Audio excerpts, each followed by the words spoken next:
안녕하세요, 유세입니다. 오늘은 정말 간절히 변화하고 싶다면 이라는 주제로 여러분들과 함께 하겠습니다.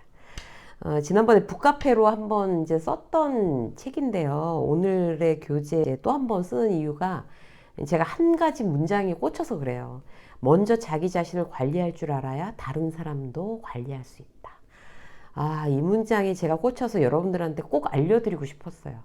리더라고 하면 이제 회사에서 높은 직위의 간부만을 뜻하지는 않습니다. 부모로서도 이제 자식한테는 리더고, 배우자한테도 내가 남편이든 뭐 아내든 리더 역할을 해야 할 때가 있죠. 두 명만 모여도 그중 한 사람은 리더예요. 그래서 내가 나이가 몇이든 지금 어떤 위치에서 일하건 리더십에 대한 공부는 자기 자신을 성장시키기에 아주 중요한 과목이에요. 그 리더십을 위해서 먼저 자기 자신을 관리하는 방법에 대해 오늘 이제 실제적으로 알아보기로 할 거예요. 매년 결심은 하면서도 올해도 늘 제자리, 달라지는 건 없이 그대로다라는 회의가 든다면 이유가 단 하나죠. 자기 자신이 관리가 안 된다는 거. 나 자신을 관리하고 정말 간절히 올해 변하고 싶다. 이러면 내가 원하는 대로 변화할 수 있는 기본 도구 세 가지를 활용하시면 됩니다. 그걸 오늘 이제 설명해 드릴게요. 자, 첫 번째, 비용 편익 분석이에요. 저항감을 극복하라. 변화에 성공하려면요, 얻는 것이 포기하는 것보다 더 크다라는 관점을 가져야 된다고 그래요. 여기서 얘기하는 그 편익에 해당하는 것은 이유예요. 내가 그걸 하기 위한 이유. 행동을 변화시키고 싶다고 생각하게 된 이유. 변화에 대한 저항은요, 비용이 나의 이익보다 크다고 느낄 때 일어나는 거죠. 그럼 저항하게 돼요. 비용이 더 크니까. 하지만 내 이익이 비용보다 더 크고 중요하다고 느끼면 그 불편함, 저항감은 극복하기가 쉽다는 거예요. 예전에 저희 선배가 병원에 갔다가 사무실에 이제 딱 들어오더니 나 오늘 담배 끊는다 이렇게 얘기하는 거예요. 그러니까 다들 얘 압류 그러시겠죠. 이렇게 막 비웃었어요. 심심하면 한 번씩 담배 끊는다고 했으니까. 근데 진짜 그날 이후로 딱 끊어버린 거예요. 왜냐하면 병원에 검진 받으러 갔다가 의사가 담배 끊으세요? 이렇게 얘기를 하니까 네, 끊어야죠. 좀 이따가요. 지금 너무 스트레스가 많아서 막 이런 식으로 농담을 했나 봐요, 의사한테. 그러니까 그 의사가 다가 지금 안 끊으시면 죽습니다. 라고 했다는 거예요. 제가 귀를 의심했어요. 진짜 의사가 그렇게 얘기할 리는 없잖아요. 응. 근데 둘이 아는 사이는 아닌데 알고 보니까 고등학교 동창이었대요. 고등학교 때는 서로 이제 알고 지냈던 친구는 아니었는데. 그러니까 그 의사가 말을 좀 더 편하게 할 수 있었던 거죠. 그 담배를 안 끊으면 이런저런 이유로 오래 못 산다. 뭔가 이제 그 선배한테 이제 몸에 문제가 있었어요. 죽는다는 말에 진짜 끊어버리더라고요, 담배를. 좀 극단적인 얘기긴 한데 이거 역시 이제 비용 편익에 해당돼요. 담배를 끊는 괴로움에 비해 생명이라는 걸 얻는 거잖아요. 얼마든지 끊어야죠. 케이크를 내가 너무 좋아하는 사람이라고 쳐요. 디저트 공주예요, 막 별명이. 그런데 혈당이 당뇨 전 단계까지 딱 왔다.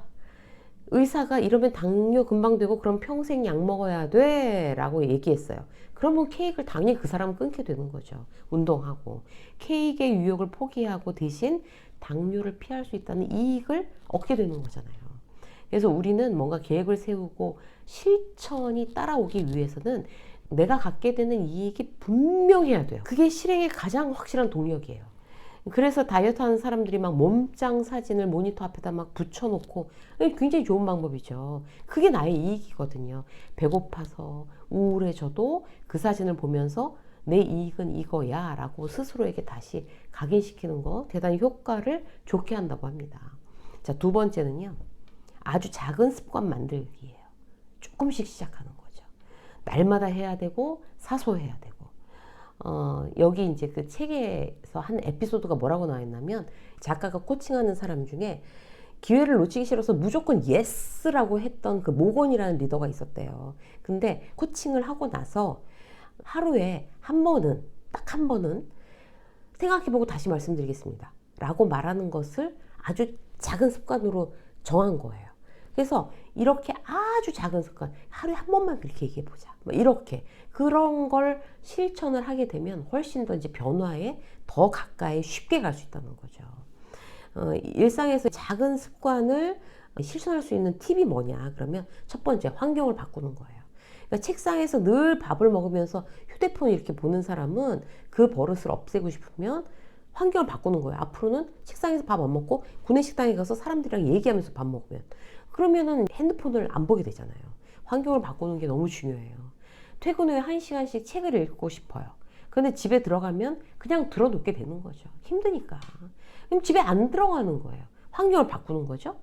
퇴근 후에 도서관에 가서 책을 읽고 들어가거나, 아니면 집에 가서 저녁 먹고 집 앞 카페로 나와서 책을 읽거나, 그래야 실천할 가능성이 훨씬 높아지는 거죠. 저희 동네에 새로 무인 카페가 너무 예쁜 게 하나가 생겼는데, 거기에 밤에 이렇게 지나가다 보면요, 사람들이 와서 다 그냥 책을 봐요. 그 사람들이 왜 거기까지 일부러 나와서 책을 보겠어요? 집에서 안 보니까. 책을 볼 행동을 할 가능성을 높이는 방법인 거죠. 환경을 바꾸니까. 자, 두 번째. 작은 습관을 실천할 수 있는 두 번째는요, 새 습관을 기존 루틴과 연결하는 거예요. 그래서 작가는 여기서 어떤 걸 예를 들고 있냐면, 거울 앞에서 양치질을 하는 동안 외국어 단어 하나만 외우기, 뭐 이런 거 아주 작은 습관인데 기존 루틴이랑 연결하면 되게 쉬워지죠. 모닝커피를 마시는 동안 그날 하루의 업무 전략을 글로 정리하는 거. 어차피 커피 마실 거니까. 이걸 보고 여러분들도 새로운 습관을 기존 루틴과 한번 연결해 보세요. 집에서 전화 받을 때는 반드시 서서 이렇게 막 다리를 번쩍번쩍 들어 올리면서 맨손 체조라도 하면서 전화 받는다. 친구랑 통화하는 거니까 어차피 집에서 전화 받는 게 뭐 비즈니스는 아니잖아요. 지하철 출퇴근하는데 계단으로 오르내리는 새 습관 추가. 뭐 출근할 때 메모장에 오늘의 우선순위 적고, 퇴근하면서 오늘 감사한 일 적고, 어차피 출근, 퇴근 루틴으로 지하철 안에 있어야 되는 거니까. 아니면 블로그로 글 쓰고 싶어 하시는 분들도 많은데 잘 안 쓰게 되잖아요. 그러면 그런 새 습관은 출퇴근 시간에 맞추면 그게 제일 좋은 방법이 되는 거죠. 뭐 통근 버스에서 한다든지 지하철에서 한다든지. 자, 세 번째, 조그만 습관 만드는 꿀팁 세 번째는요, 점검하는 거예요. 작은 습관을 실천한 뒤에는 반드시 그 사실을 기록하는 게 아주 그 습관을 탁 정착시키는 데 좋은 방법이라고 해요. 그래야 내가 하고 있는지 안 하고 있는지 굉장히 명확해지잖아요. 그냥 애매하게 있으면 그 역시 동기부여를 막 떨어뜨리죠. 모든 거는 관심이고 확인입니다. 기록하지 않으면 내가 뭘 하기로 했는지조차 나중에 잊어버리는 거죠. 달력에다가 이제 한 사이클에 3분짜리 맨손 체조 몇 번 했는지 별로 기록하는 거예요. 아니면 정자체 이런 거. 그래서 기록해서 오늘은 3분 체조 그래도 3번은 했다. 별 3개 있으니까. 뭐 이렇게 점검하는 게 아주 중요하다고 그래요. 자, 네 번째는요. 진도를 천천히 나가라고 합니다. 행동 습관 규모를 늘리기 전에 적어도 4주간은 작은 습관을 그대로 유지하면서 완전히 몸에 배게 만드는 게 중요하다고 해요. 천천히가 안 되는 사람들이 있어요. 욕심을 내는 거죠. 하루 이틀 해보다가 너무 감질나니까 그냥 본격적으로 이렇게 확 확대시키는 거예요. 그런데 본격적인 새로운 습관이 몸에 배는 거는 쉬운 게 아니잖아요. 하다가 포기하기가 아주 쉬워지죠. 더 해도 되겠다 싶어도 일단 하던 걸 아주 작은 걸 4주 동안 몸에 좀 익숙해지고 난 후에 그 다음에 이제 나는 한 달 동안 이거 했어. 그러고 나면 이제 확대하는 게 장기적으로 볼 때 성공 확률이 아주 높다고 합니다. 다섯 번째, 실천이 잘 안 되면 더 조그맣게 만들래요. 마음 먹는다고 다 되는 거 아니잖아요. 우리가 늘 경험하잖아요. 안 된다니까요. 그럼 어떻게 해요? 나는 원래 안 되는 사람이야. 이렇게 말아버려요? 그건 안 되잖아요. 포기할 수는 없죠. 그러면 방법은 더 잘게 쪼개는 거예요. 계획을. 더 자잘하게 만들면 될 수 있거든요. 예를 들어서 집안이 너무 어지러워요. 깨끗해야 복이 온다는데 사흘을 못 가고 온통 집안을 막 전쟁터 같이 만들어. 어떻게 해야 될까요? 작은 계획이랍시고 매일매일 방 청소를 깨끗하게 하기로 결심했어요. 근데 그게 잘 돼요? 막 안 되는 거죠.